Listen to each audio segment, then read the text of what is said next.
Welcome to On the Ballot with Ballotpedia, where we connect people to politics by providing neutral, nonpartisan, and reliable information on our government, how it works, and where it's headed.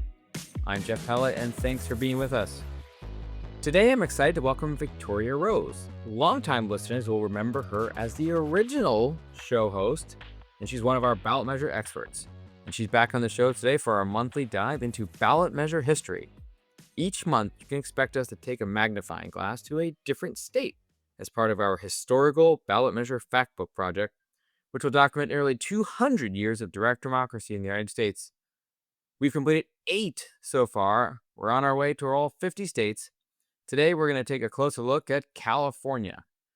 California has long been home to high-level, nationally consequential ballot measure activity, and this episode could easily be hours long if we wanted it to be, but we'll keep it concise and condensed. There's just so much rich history here, and if you'd like to explore our factbook on your own, you can find the link to California's in our show notes. But let's see how much ground we can cover with Victoria's help.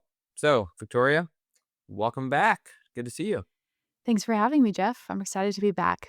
Yeah, well, we're going to talk all about California, which is a really fun state to study and research from the ballot measures world. And I think you're like the 5th person in Ballotpedia's history to technically own our coverage of California, which is kind of a fun thing. The third. Only the third. Only the 3rd. Behind Leslie and Ryan. My little guy is going to be so disappointed in my inability to count. I'll probably lose points on that. So, well, let's start with the basics. Why is California such a unique state with respect to ballot measures? Yeah, I think it's unique for ballot measures for some of the same reasons it's unique with politics generally. Namely, it's got a large population. It's a big part of the country, has a lot of financial resources. And it's also kind of like a trendsetter. Like whatever comes out of California kind of trickles across the nation, whether that's fashion, music, also applies to ballot measures, funny enough.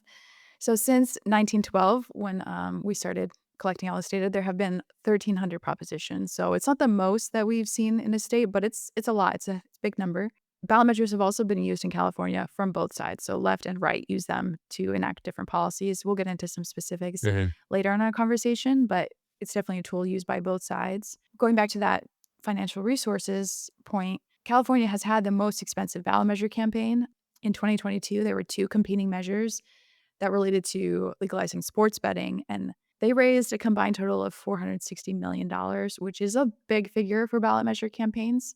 So yeah, lots of money there. The subject of ballot measures in California is very interesting. I like the particular subject of specific measures is more interesting than other states. A lot of states, you'll just see a lot of tax exemptions, random constitutional amendments that don't bring a lot of attention, but California's measures always have a lot of attention to them. And then finally, California has a unique type of ballot measure that they share with Colorado. There's only one other state, Colorado, that has this as well. It's called a combined initiated state statute and constitutional amendment. So it's a 2-for-1. You can amend state law and amend the Constitution with one question. Yeah. So that kind of makes it unique as well. There have been 41 of those, but a majority of them have been defeated since 1910. 41 of those, not very often, yeah. Okay, well, since you asked, I have to ask the follow-up. Since you said that it's not the most, 1,300 propositions, which is a huge number, but it's not the most, who is the most? I think it would have to be a state that's history is just a little longer, like New England, somewhere like Massachusetts, maybe. Yeah, so probably a non-initiative state that's just had so many voluminous years of legislative measures. That's interesting. Yeah, well, when we finish the project, we'll have to circle back and say. Yes, we'll have the exact state. Yeah. And number. Well, and, let's tell maybe a brief story to build on one thing you already said about California, that it as a trendsetter, one of the things that all consumers will be aware of is you go buy a shirt or you buy a mattress, and it's going to say something like, well, what's the proposition that it's going to be referring to?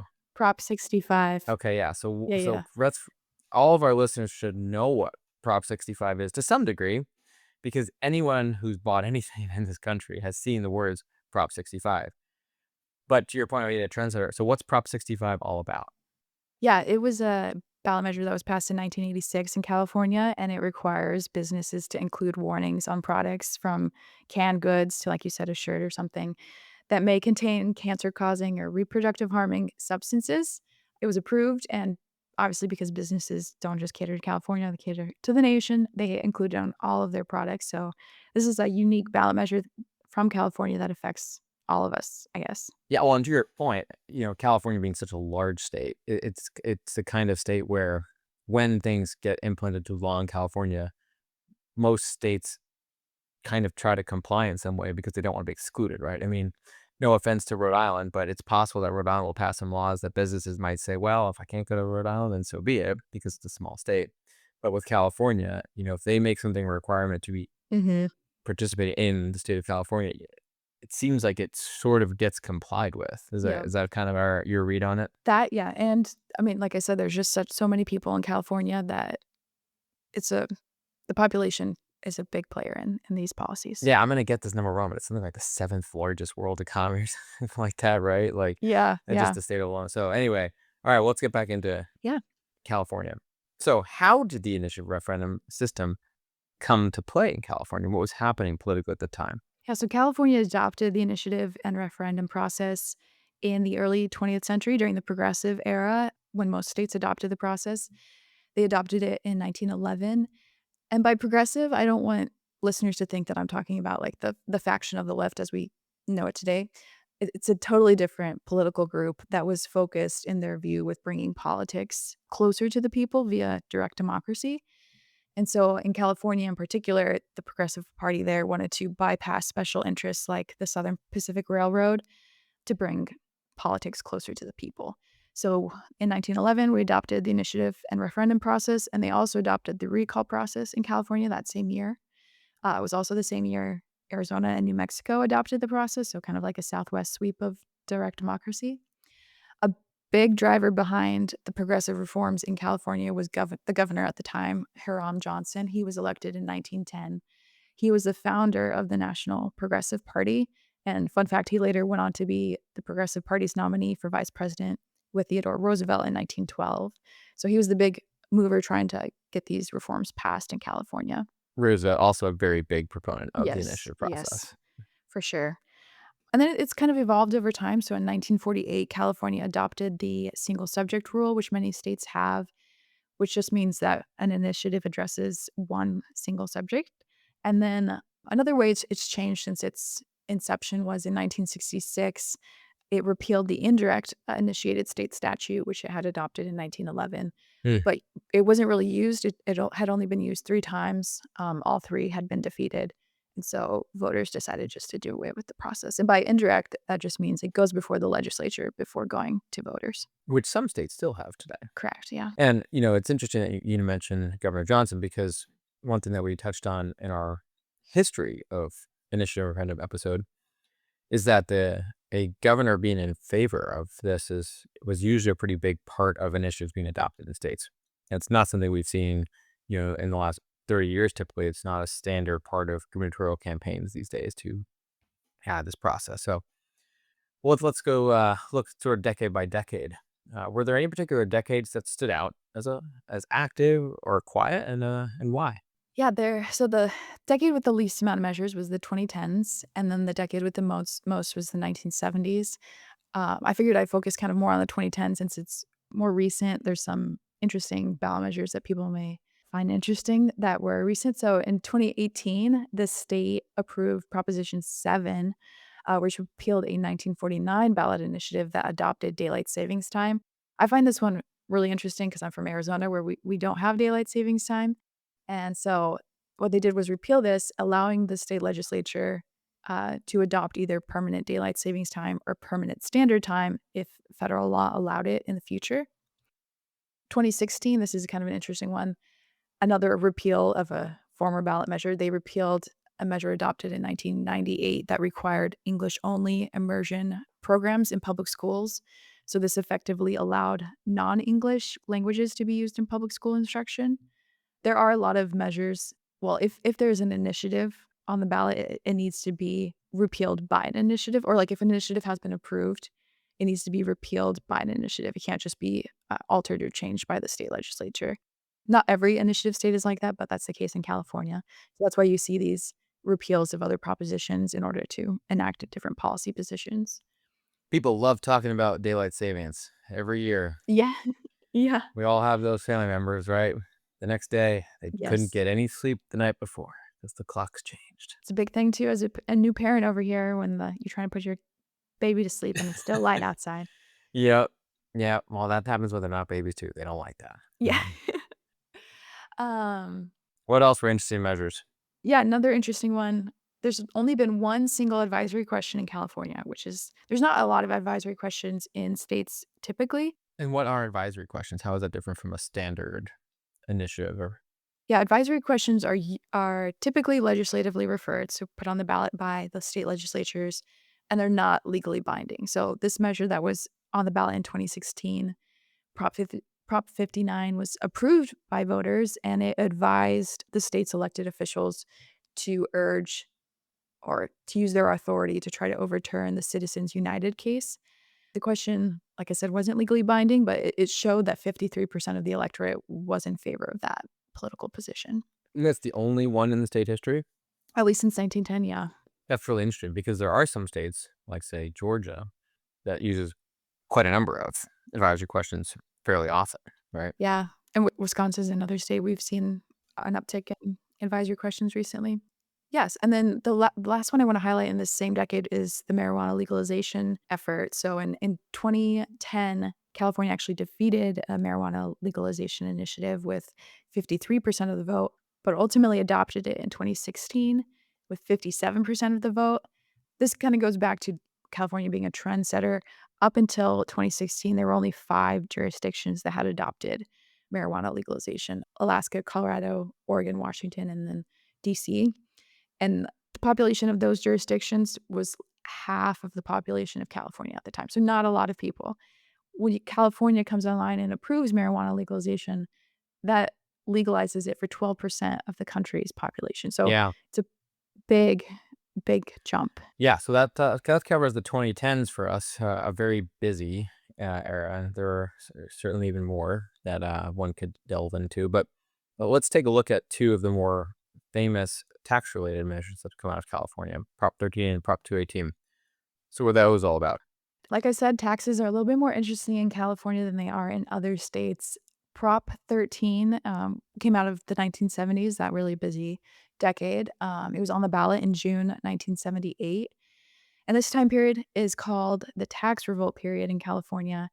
If you actually go to our page on Proposition 13, you'll see the cover of a Time magazine, which features a picture of Howard Jarvis, who was the leader of the Tax Revolt. He also founded the Howard Jarvis Taxpayers Association, which is still very active in California ballot measure politics today. But yeah, Proposition 13 was approved with 65% of voters, so pretty high margin. And it made a lot of changes to how taxes could be enacted, both property taxes and then other non property taxes. A big notable policy change there, it required a two-thirds vote from the state legislature to increase non property taxes and then required local governments to refer special taxes to the ballot. So, requiring local voters to approve them and required a two-thirds supermajority vote from the local electorate to approve them. So, just raising the threshold to enact taxes is what defines, that tax revolt era. Proposition 218 is related. It was approved in 1996 with 57% of the vote, still pretty high approval rate, and it required a two-thirds supermajority vote to approve special taxes. Special taxes just dedicate the revenue, they don't just go into the general fund.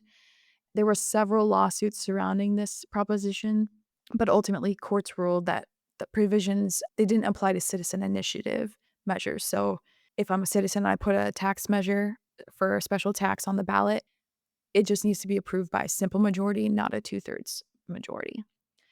Kind of interesting with all of this, like, it's a debate that spanned decades. In 2024, there was an initiative that qualified for the ballot that was, supported by the Howard Jarvis Taxpayers Association that tried to put that threshold back into place, the two-thirds vote for special taxes by citizen initiatives, and made the ballot, but it was ultimately removed by the state Supreme Court because they ruled that it amounted to a constitutional revision, which can only be put on the ballot by the state legislature or a constitutional Well, convention. Prop 13 led to a number of other states that were active on the sort of tax roll there, like you said. And, there could be a whole entire podcast series about Prop 13 alone. So Yeah.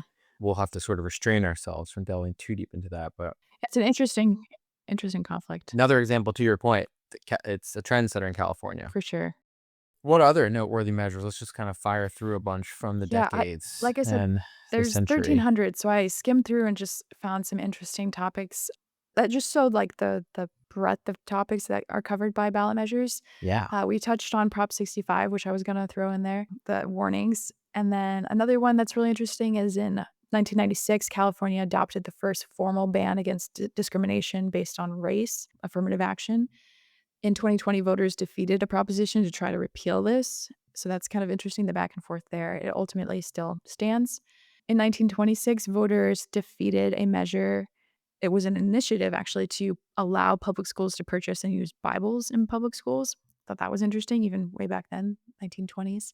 There were 3 initiatives related to AIDS reporting and listing it as a communicable disease with the State Department of Health in the 1980s. All 3 of these measures were defeated with at least 65% of voters opposing it, so those were all kind of resounding defeats on those policies. And then finally, I thought this was interesting. California voters have decided on 14 measures related to chiropractic care, including prohibiting the denial of admission to blind individuals to go to chiropractic school. The Hmm. first of these measures was in 1920, and the most recent was in 2002. So it spanned like all of California's history of ballot measures, basically. Were those typically initiatives or are those typically legislatively referred measures?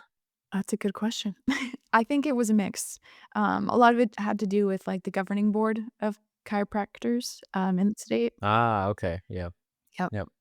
Gosh, there's just a litany of different topics that go before California's voters. And, if you ever ask anyone from California, you know, it's always such a sort of typical and standard, presence in their day-to-day civic life, the concept of propositions, ballot measures. And what I've heard from California voters over the years is they don't realize other states don't have that, or that other states don't get, really detailed, guides explaining California's propositions before the election. Yeah. Aren't bombarded with the ads for props. Yeah. Yeah, yeah. So it's a pretty unique environment. So, okay, Victoria, from a voter's perspective, has the process changed much over time? Is it basically the same as it's always been? Has the landscape and the sort of path to ballot changed over the years? I'm not quite sure if a voter is observant of this, but in recent years, it's gotten much harder to put a ballot measure on the ballot, an initiative. Not necessarily because different policies have been adopted, making it harder, which we do track as well at Ballotpedia. It's actually mostly due to the cost of successfully putting a measure on the ballot and approving it. This has definitely gone up significantly in California.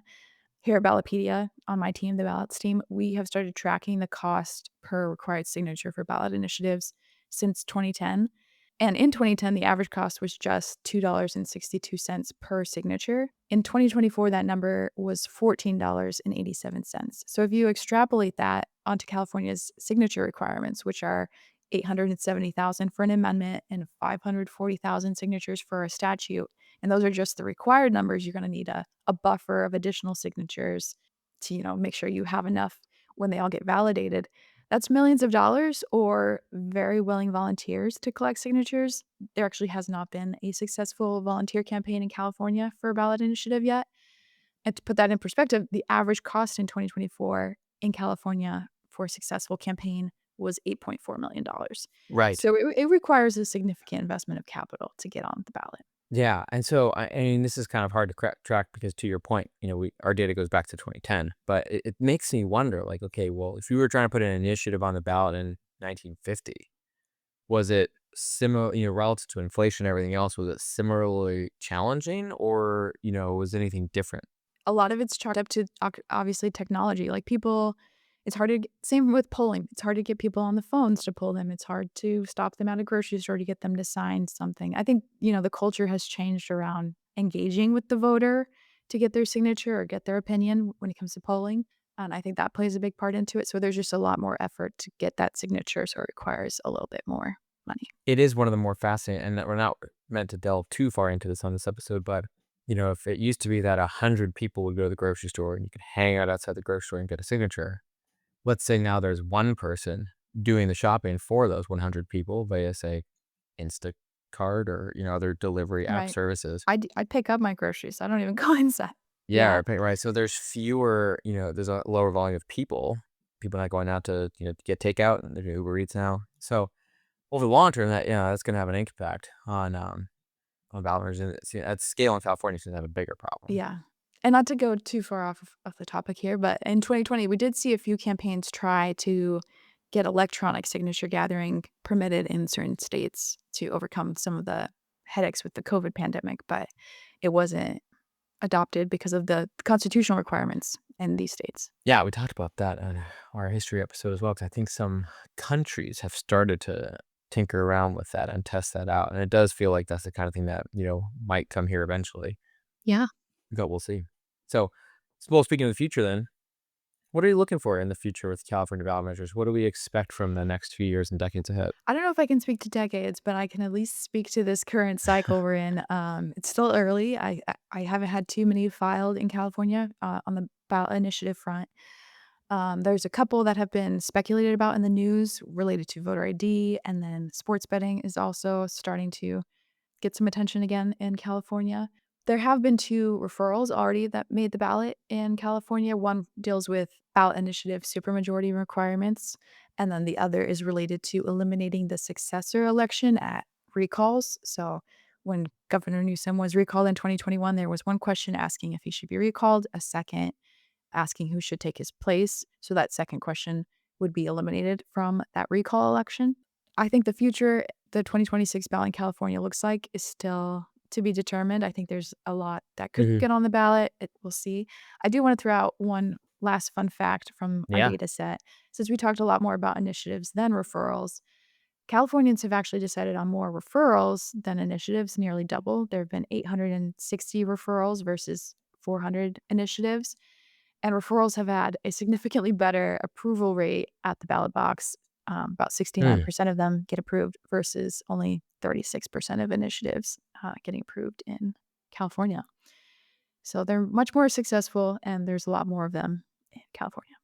They're just not as fun as the spicy citizen initiatives. I think we see that in other states also, right? Where referrals are typically, and I imagine that's in part because legislators are more likely to put them on the ballot if they are confident that they think it'll pass. California is always such a great place to study for the land of ballot measures. And I know I enjoyed reading over that article. And for listeners, you can learn a lot more about that election coverage at the link in our show notes. Victoria, great to have you on. We'll see you sometime soon. Thank you for having me. We'll be back later this week with another episode. Make sure you subscribe to On the Ballot wherever you listen to podcasts. I'm Jeff Palley, and thanks for listening.